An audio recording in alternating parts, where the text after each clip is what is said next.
Hello everyone, rowdy Janardhan అసలు ఏ హడావిడి లేకుండా అయితే గ్లిమ్స్ అయితే రిలీజ్ చేసిరు. అసలు ఎక్స్పెక్ట్ చేయలేదు. టీజర్ చూడంగానే గ్లిమ్స్ అయితే చూడంగానే జర్రసేపు షాక్ అయ్యి రిపీట్ మళ్ళీ చూసిన, అరే ఇది నిజమా లేకపోతే ఒరిజినల్ డూప్లికేట్ అన్నగాడికి అయితే మళ్ళీ రిపీట్ చేసి చూసిన. రిపీట్ చేస్తే ఖచ్చితంగా అది దిల్ రాజు గారి బ్యానరు. అరే అమ్మ ఏంద్రా ఇది అని చెప్పి నేనైతే first of all Vijay Deverakonda looks చూసే మైండ్ పోయింది నాకు. చాలా పవర్ఫుల్ అంటే చాలా పవర్ఫుల్. నాకు తెలిసి విజయ్ దేవరకొండ కట్అవుట్కి కరెక్ట్గా హీరో ఏ రేంజ్లో చూపించాలో ఆ రేంజ్లో ప్లాన్ చేసుకుని మరీ చూపించినట్టయితే అనిపించింది. ఒక టీజర్లోనే ఎట్లుందంటే సినిమాలో ఏ రేంజ్ పవర్ఫుల్ ఎంత రా ఉంటుందో ఒక్కసారి మీరు మీ ఇమాజినేషన్కి వదిలేస్తున్నారు. 1 year ఉంది సినిమాలోనికి, ఇంకా 2026 డిసెంబర్లో సినిమా రిలీజ్ అని చెప్పేసి ఈ గ్లిమ్స్లో చూపించారు. విజయ్ దేవరకొండ లుక్స్ అయితే మాత్రం విజయ్ దేవరకొండ హైట్కి పర్సనాలిటీకి ఏ రేంజ్లో లుక్ ఉందో ఆ రేంజ్లో ఉంది. విజయ్ దేవరకొండ స్లాంగ్ కూడా మస్తు సెట్ అయింది. విజయ్ దేవరకొండ చెప్పే విధానం ఏదైతే ఉందో ఒక రా డైలాగ్ అయితే ఉంది, అది మనం చెప్తే బాగుండదు. మీరు గ్లిమ్స్ చూడని మీకు అర్థమవుతుంది. అసలు మెంటల్ మాస్. దీనమ్మ ఇది ఎక్కడ టీజర్ రాని అనుకున్నాను. నేనైతే ఎక్స్పెక్ట్ చేయలేదు నిజంగా.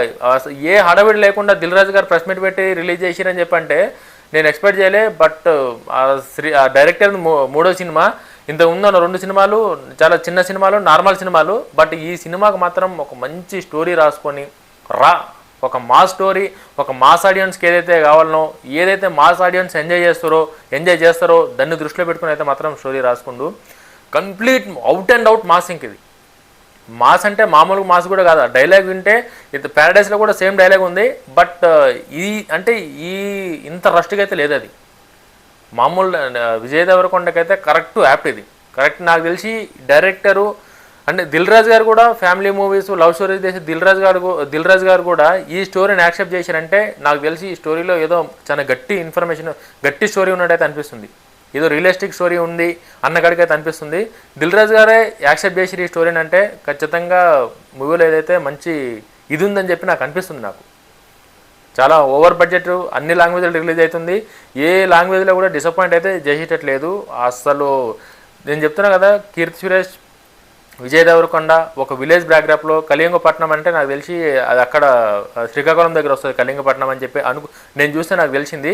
అక్కడ నేటివిటీకి తగ్గట్టు విజయ్ దేవరకొండ హెయిర్ స్టైల్ కానీ, బాడీ లాంగ్వేజ్ కానీ, ఆ డైలాగ్ డెలివరీ కానీ, ఆ స్లాంగ్ కానీ అసలు వేరే లెవెల్. బ్యాక్గ్రౌండ్ మ్యూజిక్ కూడా మ్యూజిక్ డైరెక్టర్ పేరు చూసినా కానీ నాకు ఎందుకు కొంచెం కొత్త అంత చెప్పనీకి వస్తుంది కాబట్టి చెప్తలేను. ఆ మ్యూజిక్ కూడా మస్తు కుదిరింది, మస్తు సెట్ అయింది. ఇంకా వేరే లెవెల్. ఈ గ్లిమ్సిప్ ఏదైతే ఉందో గ్లిమ్సిప్ చూసినంతసేపు ఆ డైలాగ్ కూడా మొత్తం ఏదో బండి అన్నం తిని గుండె నెత్తురు తాగి ఆ డైలాగ్ కూడా అంటే డైరెక్టర్ చాలా పకడ్బందీగా రాసుకుంటారు. స్టోరీ డైలాగ్ స్క్రీన్ ప్లే చాలా పకడ్బందీగా రాసుకొని అన్ని తెగించే ఈ సినిమా తీసినట్టయితే అనిపిస్తుంది. అసలు అంతమంది ముంగడికి వచ్చి మేమందరం రౌడీల్ మ్యాన్ అన్న కాడికి అవతలు ఎవరైతే ఉన్నారో విజయ్ దేవరకొండకు ఆపోజిట్లు ఎవరైతే ఉన్నారో ఆ లొకేషన్స్ కానీ, ఆ డార్క్నెస్ కానీ అసలు నేను ఎక్స్పెక్ట్ చేయలేదు నిజంగా. ప్రతి ఒక్క సీను వేరే లెవెల్ ఉంది. ఎంత పవర్ఫుల్గా చూపించినట్టు విజయ్ దేవరకొండని, అంత పవర్ఫుల్గా చూపించిన విజయ్ దేవరకొండని. నాకు తెలిసి ఈ సినిమా తర్వాత అర్జున్ రెడ్డిని కూడా మర్చిపోతారు. విజయ్ దేవరకొండ చేసిన అర్జున్ రెడ్డి కూడా మర్చిపోతారేమో నాకు తెలిసి. అంత రాగున్నాడు, అంత రియలిస్టిక్ అయితే పర్ఫార్మెన్స్ కనిపిస్తుంది. ఆ కళ్ళల్లో కానీ, ఆ వాయిస్లో కానీ, డైలాగ్ చెప్పినప్పుడు ఆ వాయిస్లో కానీ, ఆ కళ్ళల్లో కానీ ఎక్కువ చూపించలేడు. నార్మల్గా చూపించిన దానిలోనే అసలు ఆ సినిమా ఇంటెన్షన్ ఏంది, విజయ్ దేవరకొండ ఇంటెన్షన్ ఏంది, స్టోరీ ఇంటెన్షన్ ఏంది, స్టోరీలో ఏముంది అన్న ప్రతి ఒక్కటి ఆ విజయ్ దేవరకొండ డైలాగ్లా కావచ్చు, ఆ కళ్ళల్లో చూపించే ఇది కావచ్చు చాలా క్లియర్గా కనబడుతుంది. ఖచ్చితంగా ఇది విజయ్ దేవరకొండ అనుకున్న దానికన్నా వేరే లెవెల్ ఉంటుందని చెప్పైతే విజయ్ దేవరకొండ ఊహించిన దానికన్నా ఎక్కువ హిట్ అవుతుంది అనుకుంటాను నేనైతే. ఇంకా దిల్ రాజు అంటే ఆయనది తెలిసిందే, ఆయన మార్కెటింగ్ ఆయనకున్న ఇది మనందరికీ తెలిసిందే. బట్ అసలు ఎక్స్పెక్ట్ చేయలే.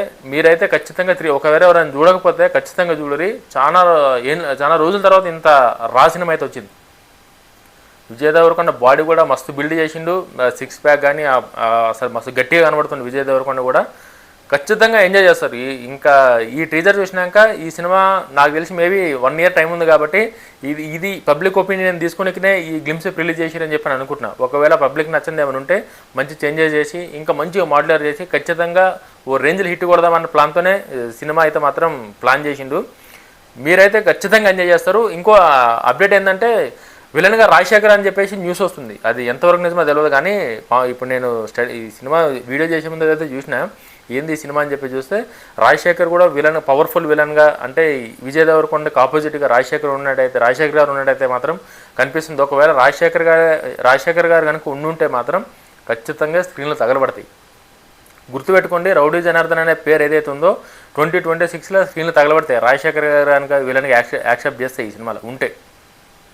మనకు తెలిసిందే రాజశేఖర్ గారు ఆయన ఐస్ కూడా చాలా పవర్ఫుల్ ఐస్తోనే ఎటువంటి క్యారెక్టర్, ఎటువంటి ఎమోషన్ అయినా సరే క్యారీ చేసే కేపబిలిటీ రాజశేఖర్ గారిలో ఉంది. కాబట్టి ఖచ్చితంగా విజయ్ దేవరకొండ రాజశేఖర్ కనుక కలిస్తే మాత్రం ఈసారి మాత్రం రౌడీ జనార్దన్ అంటే రౌడీ జనార్దనే. చాలా ఏళ్ళు మాట్లాడుకోరు.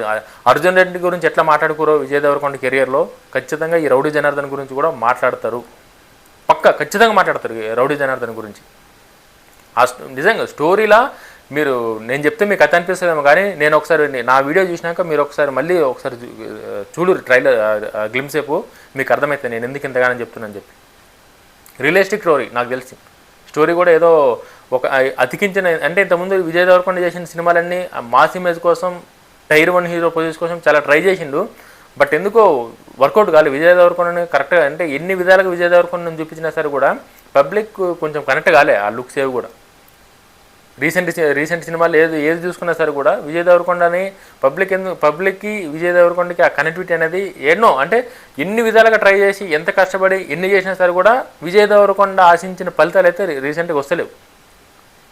రీసెంట్ కింగ్డమ్లో కూడా ఒక మంచి మాస్ హీరోగా, ఒక రాగా ఆ లుక్స్ కానీ అన్నీ ట్రై చేసిన కానీ పబ్లిక్ కనెక్ట్ కాలేదు. మరి ఎందుకు కనెక్ట్ కాలేదు అన్నది ఆ స్టోరీలోనూ కొంచెం వెయిట్ లేకపోవడం వల్ల విజయ్ దేవరకొండ ఎంత కష్టపడినా సరే కూడా అనుకున్న రిజల్ట్ కానీ అనుకున్న అవుట్పుట్ కానీ రాలేదు.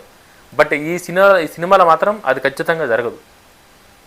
విజయ్ దేవరకొండ ఏదైతే టార్గెట్ పెట్టుకొని చేస్తుండో నిజంగా ఆ టైటిల్ కూడా మస్తు సెట్ అయింది. రౌడీ జనార్దన్ అన్నది ఫస్ట్లో ఏదో ఆ టైంలో న్యూస్ వచ్చినప్పుడు ఏదో అనిపించింది కానీ ఇప్పుడు ఈ గ్లిమ్సెప్ చూసిన తర్వాత మాత్రం అసలు కరెక్ట్ టైటిల్ యాప్ట్ అన్నది అనిపిస్తుంది. నాకు తెలిసి ఆ రౌడీ జనార్దన్ అంటే ఇట్లుంటాడు, ఈ సినిమా స్టోరీ ఇట్లుండబోతుంది అని చెప్పి పబ్లిక్ చెప్పనికనే ఈ గ్లిమ్సెప్ రిలీజ్ చేసేయడం చెప్పి అని అనిపిస్తుంది నాకు. మస్తుంది గ్లిమ్సెప్ అయితే ఖచ్చితంగా. అంటే విజయ్ దేవరకొండ మీద ప్రేమతోనో లేకపోతే అట్లా ఎవరి మీద ప్రేమలతో చెప్తే అది అయ్యేది కాదు. అది గ్లిమ్సెప్ అట్లుంది కాబట్టి జెన్యున్గా మీకు చెప్తున్నా. నేను ఏదైతే ఫీల్ అయినో సేమ్ ఫీల్ మీకు కలిగిందో లేదో మీరు కామెంట్ చేయరు. మీకు నచ్చకపోతే నేను చెప్పింది ఏమైనా తప్పుందని చెప్పినా నాకు బాధ లేదు. ఇంకా నెక్స్ట్ టైం ఇచ్చేటప్పుడు కొంచెం మంచిగా చూసి ఆచి చూసి ఇస్తా, అట్లేం లేదు రివ్యూ ఇచ్చేటప్పుడు. బట్ గ్లిమ్సెప్ మాత్రం మస్తు నచ్చింది. Vijay Deverakonda first of all Vijay Deverakonda looks, body fitness కానీ, ఆ డైలాగ్ డెలివరీ కానీ, హెయిర్ స్టైల్ కానీ, ఆ మీసాలు కానీ మీరు ఏ కారణాలకైనా చూసుకున్నా సరే కూడా చాలా పకడ్బందీగా రాసుకుంటారు డైరెక్టర్ అయితే మాత్రం.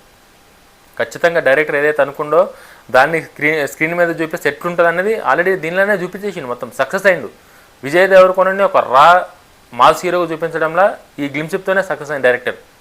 ఖచ్చితంగా మూవీలో కూడా దీనికన్నా డబల్ త్రిబుల్ మీరు మీ ఊహకు వదిలేస్తున్నారు. ఖచ్చితంగా గుర్తుపెట్టుకోండి. మీరు వీడియో కానీ నచ్చితే లైక్ చేయండి, ఛానల్ కూడా సబ్స్క్రైబ్ చేయండి.